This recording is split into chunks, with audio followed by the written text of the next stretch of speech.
Welcome to the Final Expense Sales Academy, the hub for mastering the art of final expense life insurance sales. If you're looking to become a pro in the final expense industry, you're in the right place. My name is Kyle Williams, and I'm your host to go through the ins and outs of the final expense business, from tips to tricks to industry insights. We cover everything you need to close deals with confidence, provide true value to your clients, and become a better insurance agent. So hit that subscribe button. Let's get started on elevating your sales game one video at a time.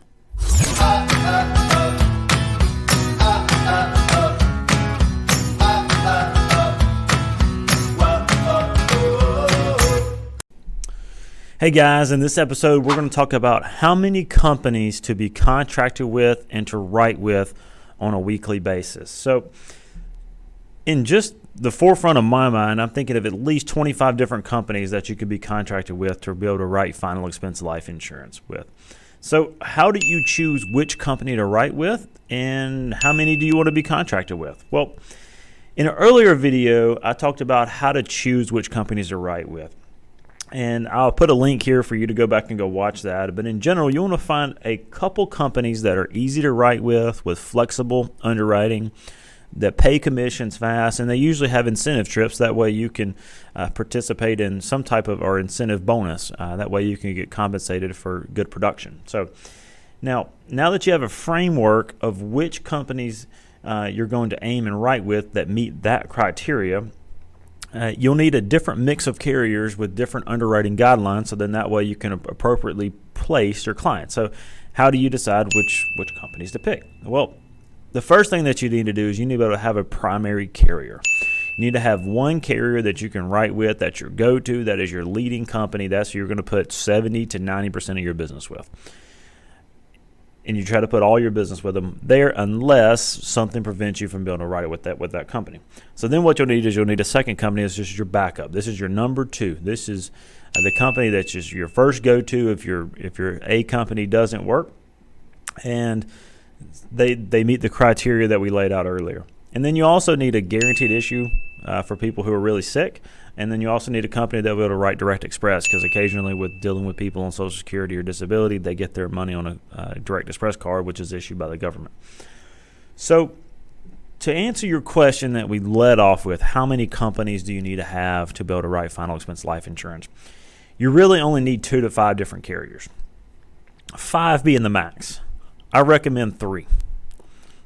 Now you may say, well, we need all 25 that way we can write business. No, not necessarily. You really only need 3 to 5 carriers. I recommend a good solid 3. That way you can place business appropriately, and I'll lay out the details why that is. Now, you want a primary. Like I mentioned earlier, this primary, you're going to write 70 to 90% of your business with this company. This is your A company. This is the company you want to do business with. Every house you're going to lead with this company, so that way you can try to write business with this carrier. And they meet the criteria that we laid out earlier. Now, the reason you want a primary, it helps make things simple. There's no thinking involved because you're just leading with that carrier. You become an expert with that carrier, so that you know this carrier backwards and frontwards. You know every benefit that they offer. You know their process from the time you submit the application to a death claims paid. You become an expert with that carrier. You can also qualify for their incentive, whether it's a bonus or a trip, whatever it is. You can qualify and you can participate in some perks of writing business at a high level. And then this also too alleviates debt. Yes, you're going to incur some chargebacks, but when you write with just one carrier, you're not spread thin. Okay, if you spread your business between 5 different carriers evenly, well then you get chargebacks with all carriers. You still spread it evenly. You're not getting paid.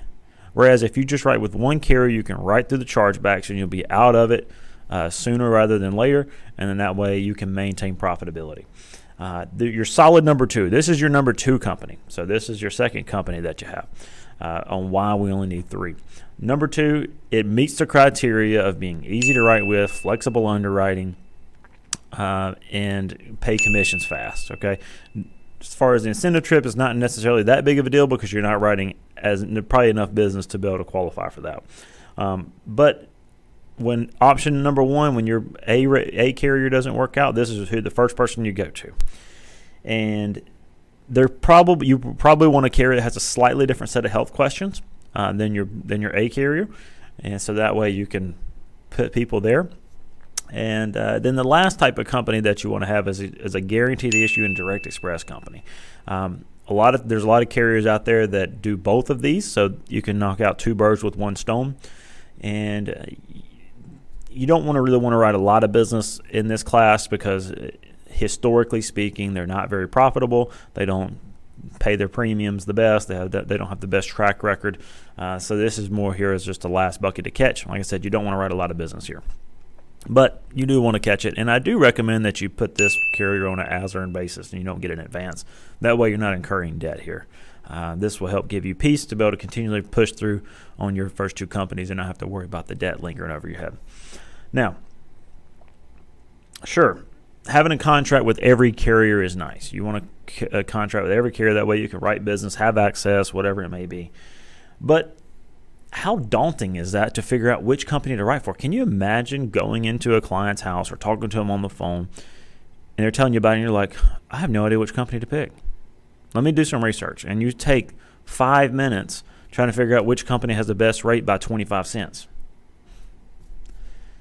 At that point, are you really serving that client well? Because now you're taking all this time and then you don't know that carrier specifically well, and now you're stumbling through the application, and then you realize that they may be taking a medication that they don't necessarily approve of. So you don't really become an expert. So pick just 3 and just stick with those 3. And then, sure, as your business develops and you start writing more business, if you want to get up to 5, really 5 is really all you need. Then work your way up there. So this helps make things simple as an agent, okay? And like I mentioned earlier, it helps you better understand the product, so that way you can better serve that client because you know exactly what they're getting into. You understand the product. You know the benefits that are offered in that life insurance policy. And if you have 10, 15, 20 different contracts, now you got to deal with the headache of debt. So now you're having to deal with carriers that you write 1 to 3 cases with a year, maybe 5 cases, and one of them cancels. Now you got debt laying over your head, and then all of a sudden now they'll terminate you because you're not paying the debt off because you forgot about it, and now all your other carriers are taking you off advance. It just generates more headache. So that's some things that we can look at there. So now, some arguments. I can already see some arguments coming my way. Number one argument is you're not getting them the best price. Okay, maybe I missed it by $2, but does $2 really matter? No, not really.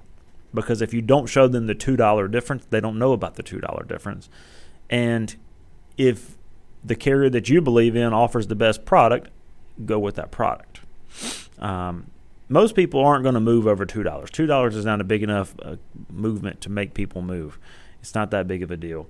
And, to be honest with you, if you've ever looked at a rate spread, most carriers are within, $20 of each other for the whole same plans. Now, you probably don't want to be writing a carrier on the bottom side of it. You probably want to be writing a carrier on the top fourth of it.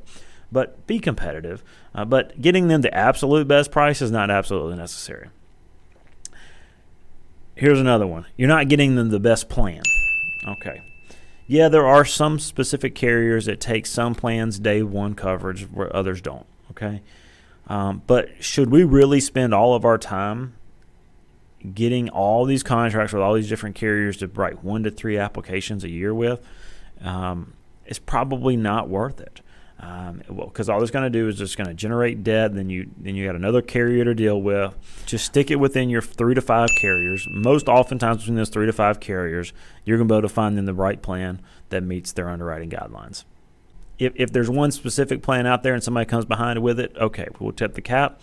We'll lose that one to fight another day. But 99% of the cases, you can write with 3 carriers. So we're not going to go bust up the whole plan over 1%. Let's focus on the 99. Another argument that I can see coming is well, there's better rated carriers out there. Okay, sure, having a carrier that is financially strong is a big deal. Okay, because we don't want the carrier going under, because that affects us, that affects our clients, that affects everybody. But in reality, if the carrier's been around for a while, they're not going anywhere. Okay. And then also, too, these companies are regulated by the states. So they have to file all kind of different stuff every year every couple years to make sure that they're in compliance with their regulations. Okay, so the states are overlooking this. So really, I mean, if they're very poorly rated, yeah, we probably shouldn't be having them as our number one. But if they've been around a while and they're a leader in the space, they're not going anywhere because they have this thing down to a T. So does that really matter? Probably not. So pick your top 3 carriers and let's focus on those 3 carriers. Let's put 99% of our business with them. You don't need more than 5 insurance companies. And this will help keep you profitable. It will eliminate debt. It will make things simple. You'll become an expert in the space. And this will just help make you a better overall insurance agent. Now, as we wrap up, if you have any questions, comment below. If you got some good valuable content here, share it with your friends, share it on social media, and comment below what was your favorite piece of content here, and we'll see you in the next episode.